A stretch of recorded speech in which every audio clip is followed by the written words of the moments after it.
नमस्कार दर्शकों। आप लगभग एक हफ्ता हुआ हम छोटी स्टोरी मतलब ऐसी कोई मोरल स्टोरी जो बच्चे को एक छोटी सी सीख दे जाए और उसको थोड़ा 10 से 15 मिनट तक एक जगह पर कंसंट्रेटेड बैठाए, यही एक मतलब श्रृंखला मैंने किया। 6 से 7 दिन हुआ अपनी बेटी के साथ। लेकिन आज अनफॉर्चुनेटली क्या हुआ कि उसके आँख में थोड़ा सा दर्द था। शहर में पली बढ़ी है तो यहीं पैदा हुई है, और उसका जो भोजन है तो वो मतलब उसके चॉइस के हिसाब से है, फेवरेट्स कि मेरा फेवरेट ये है तो मैं यही खाऊंगी, और उसको न्यूट्रिशन और हेल्थ इनसे कोई मतलब नहीं है। तो इसके कारण क्या हुआ है कि मतलब थोड़ा आँख में उसके इचिंग और ऐसा प्रॉब्लम था। डॉक्टर को कंसल्ट किया तो दवाई उसके आँख में डाल दी हैं ड्रॉप्स, रेटिना डायलेट हो गई है और बच्ची को थोड़ा सा उससे कष्ट भी हुआ तो वो सो गई है। फिर भी इस श्रृंखला को मतलब स्टॉपेज न देते हुए मेरे मन में था कि आज कुछ रिकॉर्ड करूं फिर से। तो उसी प्रोसेस में है कि आज, और इसी बीच में क्या हुआ कि ये सोचा कि जब कहानी बच्चे को सुनाते हैं तो ऐसी कुछ कहानियाँ सुनाएं जो मोरल दे जाती हो। मन में था। एक बार ट्रेन में ट्रैवल कर रहे थे तो देखा कि एक साउथ इंडियन लेडी और उसके साथ उसका जो हस्बैंड था, 2 बच्चे थे, उन लोगों को वाइजैक जाना था शायद, जहाँ तक मुझे याद है। तो याद क्यों है जगह भी उनका डेस्टिनेशन, क्योंकि वो मुझे इम्प्रेस कर लिया। एंड इस देखे भी हैं कि मोस्टली साउथ इंडिया में जो है तो जो सुधा मूर्ति की कहानियाँ हैं वो फेमस हैं और पढ़ी जाती हैं। People want their kids to start reading the books very like 3rd-4th standard से वो उसको एक हैबिट इनकलकेट कराते हैं कि आप स्टोरीज़ पढ़ो, बिकॉज वो शॉर्ट और स्वीट होती होंगी। मैंने इसलिए बोला क्योंकि मेरा कोई अपना एक्सपीरियंस नहीं है अभी, लेकिन फिर भी मुझे उसी इंसिडेंट से मैं ज़्यादा प्रभावित थी और लगा कि आज एक ऐसी छोटी सी कहानी रिकॉर्ड करते बच्ची के साथ। और आज ऑर्डर भी किए थे, एक कहानियों का बंच है जो आया, लेकिन उसके पहले ही बिटिया सो गई है। फिर भी मैं आप लोगों के लिए ये कहानी आज सिर्फ इसको इंट्रोडक्शन के तौर पे हम देखेंगे कि इसमें आया क्या है बंच में। Even I am not sure, because ये मेरी भी पहली मुलाकात होगी सुधा मूर्ति की, जो भी उनकी कहानियाँ हैं उनके साथ। और सुधा मूर्ति को शायद छोटे बच्चे नहीं जानते होंगे, ज़्यादा 5th-6th के ऊपर वाले ही बच्चे समझते होंगे। लेकिन सुधा मूर्ति, मैं साउथ में रहती हूँ तो सुधा मूर्ति के हस्बैंड की यहाँ पे जो कंपनी है इन्फोसिस, वो बहुत ही बड़ी एक ऐसी ऑर्गेनाइजेशन है जो यूएस और पूरे फॉरेन कंट्रीज़ में ऑपरेट करती है, ह्यूमन आउटसोर्सिंग करती है वो। और आईटी में उसका बहुत बड़ा नाम है। बेंगलोर के इलेक्ट्रॉनिक सिटी में उसका बहुत बड़ा ऑफिस है। मैं भी 1-2 बार उसमें गई हूँ, इंटरव्यू वगैरह मैंने भी दिया है। फिर वो प्रोसेस ज़्यादा समझ में नहीं आया तो शायद नहीं ज्वाइन किया था। बट मैं देखती हूँ कि अभी इसमें जो कहानियाँ हैं तो कहानियाँ क्या है, इसके साथ आज हम लोग थोड़ा एक छोटा सा इंट्रोडक्शन करेंगे। और इसको फिर मेरी बिटिया जब कल से ऑल राइट हो जाएगी तो फिर उसके बाद हम लोग इसको कंटिन्यू करेंगे। अगर आप देखें तो यहाँ पे एडिशन है Sudha Murty unusual tales from Indian mythology. अगर आप छोटे बच्चे देखते होंगे, आजकल तो सारे ही बच्चे टीवी और यूट्यूब और इन सब से कनेक्टेड रहते हैं, तो उन्होंने देखा भी होगा कि सुधा मूर्ति आती रहती है। कभी कभी अमिताभ बच्चन के शो पे केबीसी में और इन सब जगहों में आती हैं, और ये उनका कलेक्शन है। और ये कोई स्पॉन्सरशिप नहीं है, कोई पेड कुछ नहीं है, ये मेरा अपना इंटरेस्ट है क्योंकि मैं अपने बच्चे को चाहती थी कि वो इन सब स्टोरीज़ को पढ़े। बिकॉज शहरों में हम बच्चों के साथ ज़्यादा टाइम स्पेंड नहीं कर पाते हैं, थोड़ा ही समय दे पाते हैं, बट उस थोड़ा जो समय स्पेंड करते हैं उसमें क्वालिटी टाइम स्पेंड करने के लिए एक मैं आपको दिखाती हूँ। ये पहला जो एडिशन है इसका नाम है Sudha Murty the sage with 2 horns. Sage with 2 horns पहली कहानी है। इसमें मतलब बंच में आई हैं 5 सेट है बुक का। और दूसरी है Sudha Murty the upside down king, दूसरी किताब हो गई।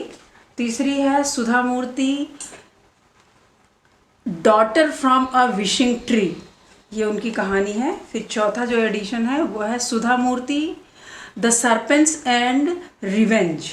और छठवीं कहानी है Sudha Murty the man from egg. ठीक है, ये सारी कहानियाँ हैं, मुझे भी नहीं पता है, और लेकिन फिर भी एक छोटा सा लुक हम लोग लेते हैं और देखते हैं कि ये बच्चे के लिए किस एज ग्रुप के बच्चे को ज़्यादा सूट करेगा। तो just to have a look, मैं आज स्टार्ट करती हूँ Sudha Murty the man from the egg. तो उनकी ये जो बिकॉज उनकी जो कहानियाँ हैं, जैसे हम लोगों ने स्टार्टिंग में ही देखा कि ये है कहानी जो एडिशन है पूरा Sudha Murty unusual tales from Indian mythology. तो सारा जो उनका थॉट पॉइंट रहेगा वो इंडियन माइथोलॉजी को ही करेगा। और अभी भी मैंने 2-4 दिन पहले देखा था, तो आई थिंक बिकॉज सुधा मूर्ति एक एमपी भी हैं, तो वो कहीं एड्रेस कर रही थी, तब भी उन्होंने जो अपना स्पीच शुरू किया था, बात बताना शुरू किया था, तब भी उन्होंने बोला कि I would like to quote one shloka from Indian mythology, something like that. I don't remember कि मतलब उनके श्लोकास क्या थे, बट फिर भी वो अक्सर अपने वर्ड्स जो उनकी किताबें हैं, तो उसी तरीके से उनकी ये जो एडिशन या पब्लिकेशन है वहाँ भी उनका थॉट पॉइंट वही है। एक छोटी सी कहानी देखते हैं कि ये किस एज ग्रुप के बच्चों को सूट करेगी ये कहानी। तो जहाँ तक मुझे समझ में आ रहा है, इसके वर्ड्स जो हैं तो ज़्यादा बड़े बड़े नहीं हैं, जो प्रिंट हैं वो छोटे प्रिंट हैं, मतलब छोटे बच्चों को ज़्यादा बड़े बड़े प्रिंट्स सूट करते हैं, लेकिन ये प्रिंट इसका जो है तो प्रिंट छोटा ही है। फिर भी I would just like to read few stanzas for you, let's see how it goes. A celestial solution, subject जो स्टोरी है अ सेलेस्टियल सॉल्यूशन। सेलेस्टियल का क्या मतलब होता है? इट्स रिलेटेड टू यूनिवर्स, और जैसे जो ये बॉडीज़ होते हैं यूनिवर्स के, स्टार्स और मून, इनको सेलेस्टियल बॉडीज़ बोलते हैं। The asura brothers Sunda and Upasunda were inseparable, they shared everything equally, food, cloth, even their kingdom. In the hope of gaining immortality, they performed severe penance to please Brahma. After long time, the god finally appeared. मतलब ये समझ में आ रहा है कि ये कहानी जो है तो ये 4th-5th क्लास के जो बच्चे हैं उसको बेटर, जैसे मैंने आपको बोला अभी कि ट्रेन में देखा था, तो वो 3rd-4th क्लास के भाई बहन थे, तो उनके माँ ने सोने के पहले दे दिया एक किताब बेटे को, एक बेटी को, और बोला कि तुम दोनों इसको पहले पढ़ो सोने के पहले। तो this particularly suits that age group. तो वैसा ही कुछ इसका जो है समझ में आ रहा है। असुरा और brothers Sunda and Upasunda were inseparable, दोनों माने अलग नहीं किए जा सकते थे। दे शेयर्ड एवरीथिंग इक्वली, मतलब उनको दोनों को सब कुछ बराबर ही मिलता था। Food, cloth, even their kingdom, मतलब उनको जो राज्य था वो भी बराबर ही मिलता। 2 भाई थे, Sunda and Upasunda. In the hope of gaining immortality they performed severe penance to please Brahma. और मरना किसी को पसंद नहीं है, तो इन 2 भाइयों को भी पसंद नहीं था, तो वो लोग क्या करते थे, ब्रह्मा को खुश करने के बहुत सारे तरीके थे जो फॉलो करते थे। After a long time the God finally appeared, और उनके इस तरीके के पूजा और उपवास और जो भी वो फॉलो करते थे पाथ, उससे भगवान खुश हुए और प्रकट हुए। We overjoyed to be in your presence my lord, they said going to Brahma. और वो लोग ब्रह्मा के सामने झुकते हुए बोले कि आपके प्रेजेंस में रहना हमको बहुत अच्छा लगता है। Your penance is commendable my dear devotees. और ब्रह्मा जी भी उनकी पूजा से बहुत खुश थे, तो वो भी बोले कि मैं भी तुम लोग से बहुत प्रसन्न हूँ। Brahma smiled, I will grant you a boon, मैं तुम्हारी एक इच्छा पूरी कर सकता हूँ। Tell me what do you wish for, आपको चाहिए क्या, आप बताइए। तो सुंदा एंड उपसुंदा जो थे had been waiting for this moment, और इसीलिए तो वो प्रार्थना भी कर रहे थे। We want to be immortal, they chorused, एक ही साथ दोनों बोले कि हमको अमर बना दो, अमर बना दो। I am afraid that's impossible. तो ब्रह्मा जी बोलते हैं, अरे मैं तो अफ्रेड हूँ, मतलब ये चीज़ अगर मैं कर दिया तो फिर यूनिवर्स का जो लॉ है वो फेल हो जाएगा, ये तो इम्पॉसिबल है। Any living being that is born must die, जो भी इस दुनिया में आता है वो मरता है। I am the only creator and have no power to stop death. उन्होंने कहा कि मैं तो सिर्फ क्रिएटर हूँ, मेरा भी एक प्रोसेस है, I can not break my own rules. मैं तो सिर्फ क्रिएटर हूँ और मैं कैसे मौत को रोक दूँ या डेथ को ख़त्म कर दूँ। Ask me for something else instead, मेरे से कुछ और मांगो। After careful thought Sunda and Upasunda said, then give us such a boon that will allow us to die only by each other's hand and no other। मतलब तो आप हमको इतनी हमारी इच्छा पूरी कर दो कि हम चाहें तो अपने ही इच्छा से ही मरें और बाकी ना मरें। Now Brahma was famous for granting boons to his asura devotees. तो ब्रह्मा जी जो थे तो वो इसी तरीके के असुर जो उनके पूजक होते थे उनको वो ये दिया करते थे, ब्लेसिंग्स दिया करते थे। More often then not there were strange conditions, और हर बार जब इस तरीके के लोग आते थे तो उनकी जो कंडीशंस होती थी तो वो इसी तरह से अनयूजुअल या मतलब थोड़ा लीक से हटके ही हुआ करती थी, बहुत ही ज़्यादा एकदम नॉर्मल वाली सिचुएशन नहीं रहती थी।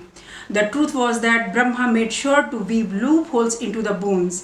तो मतलब ब्रह्मा जी ये मेक श्योर करते थे कि जो कोई लूप होल हो उनके इस तरीके का आशीर्वाद देते थे वो उसको हटा के दें, knowing that every mortal must die. और उनको मतलब ये मेक श्योर करते थे कि even though I will bless you at this moment but there will be a time that you will not be immortal, you will have to die, if not today then tomorrow. That definition और that condition has to be fulfilled. This time was no different. तो ब्रह्मा जी ने सोचा और ये उनको लगा कि चलो ठीक है, ये मेरे दो भक्त हैं, इनकी इच्छा पूरी करना मेरा कर्तव्य है और मैं करता हूँ। He nodded and said may you be invisible from this day. और तो बोला कि आज से आप दोनों क्या हो जाओगे, इनविजिबल हो जाओगे, दिखाई नहीं दोगे। You can only be killed by each other. और आप दोनों एक दूसरे के द्वारा ही मारे जा सकते हो और आपको कोई तीसरी पावर नहीं है जो मारे। तो Sunda and Upasunda were ecstatic, they knew that they would never fight each other. वो दोनों स्तब्ध रह गए कि अरे ये क्या बलिदान, हम मतलब ये क्या वरदान हमें मिल गया, हम दोनों तो आपस में कभी लड़ते ही नहीं हैं। Together the brothers conquered many lands and became immensely powerful. दोनों भाई आपस में बहुत लोगों से युद्ध करके और सबको हरा के और बहुत बड़े पावरफुल ये दोनों राजा बन गए थे।